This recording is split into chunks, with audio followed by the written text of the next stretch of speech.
সমুদ্র মানে এক অমর মাদকতা, এক অপ্রাপ্তি প্রশান্তির স্রোত, যার হৃদয়ের গোপন গ্রহে প্রবেশ করে সব বেদনা, সব ক্লান্তি ধুয়ে মুছে একাকার করে দেয়। কিন্তু প্রিয় বন্ধুর হাসির ঝর্ণায় ভেসে, পছন্দের খাবারের সাথে মেতে বিকেলের সোনালি আলোয় নোনা বাতাসের বুক বইরে শ্বাস নিলে মনে হয় জীবন যেন এক মধুর কবিতা, এক অসীম সুরের মালা। এই ছোট ছোট মুহূর্তগুলোই তুই আমাদের নশ্বর জীবনকে অমর করে তোলে। কক্সবাজারের এই অবারিত নীল সাগর ফিসফিসে বলে, মানুষ তুমি কত ক্ষুদ্র, প্রকৃতি কত অসীম ও অনন্ত। দিগন্তের আসলে জড়ানো জলরাশির বুকে সাদা গুড়াগুলো যেন উড়ন্ত কবিতার অঙ্গুত্তি হয়ে দাপিয়ে বেড়ায় দূর আকাশের নীলিমাকে ছুঁয়ে দেখার অদম্য আকুলতায়।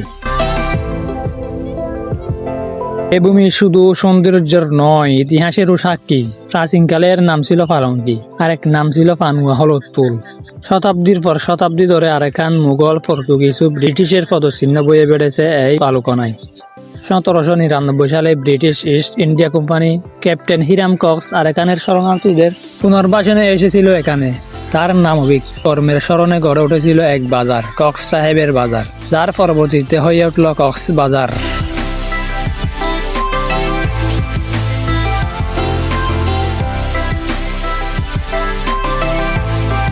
প্রতিটি বালুকণা এখানে হাজার বছরের গোপন ইতিহাস লুকিয়ে রেখেছে। কেউ ঘোড়ার পিঠে চড়ে রাজকীর স্বপ্ন দেখে, কেউ নীরবে বসে সমুদ্রের গভীর নিঃশ্বাস শুনে নিজের আত্মার সাথে মিলনের আনন্দ খুঁজে পায়।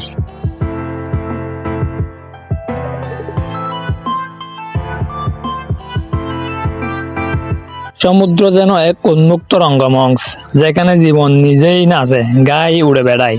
কেউ বালকোনা দিয়ে স্বপ্নের ফাসাদ গড়ে হারিয়ে যাওয়া শৈশবের সোনালি দিন ফিরিয়ে আনে, কেউ নিজের শরীরে অদম্য শক্তির জয়দুজা উড়িয়ে দেয় দুর্দান্ত করশতে।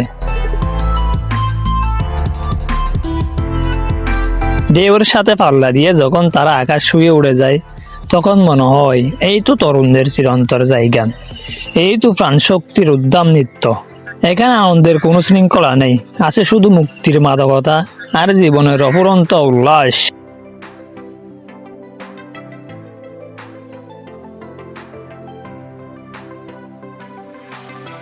সারি সারি রঙিন ছাতার নিচে সাগরের বুক জড়িয়ে রাখা আলিশান রিসিট গুরু যেন এক স্বপ্নের ফাসাদ, বাস্তবে ধরা এক রূপকথা।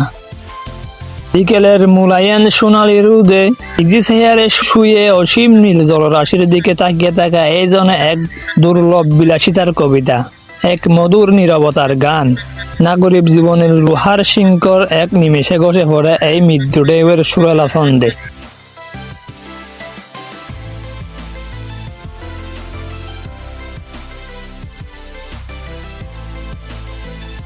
নোনা বাতাসের মায়াবী আলিঙ্গনে এখানে সময় থেমে যায়, হৃদয় প্রশান্ত হয়, আত্মা যেন প্রকৃতির সাথে একাকার হয়ে যায়। কিন্তু এই জলুস, এই স্বপ্নের রঙিন আড়ালে চলে এক নীরব নির্মম সংগ্রামের মহাকাব্য।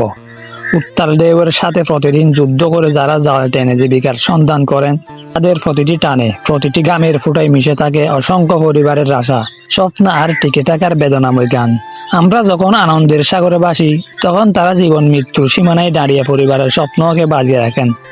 তাদের জালে জড়িয়ে আছে বাস্তবতার কঠিনতম কবিতা, লড়াইয়ের ত্যাগের অদম্য জেদের।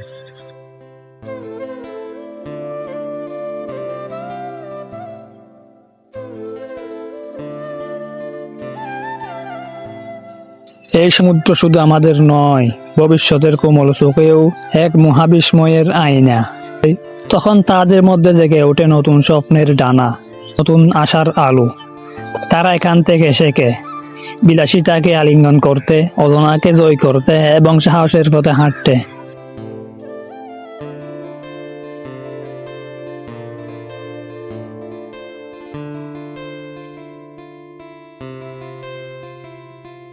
দিন শেষ হয় এক অবিস্মরণীয় রোমাঞ্চের আলিঙ্গনে।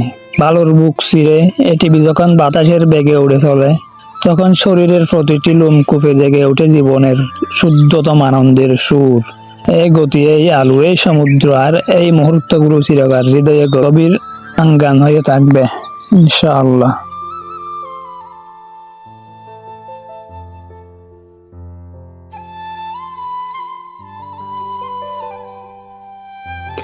জীবন খুব ছোট, তাই প্রিয় দর্শক প্রতিটি মুহূর্তকে কবিতার মতো করে ভালোবাসতে উপভোগ করুন।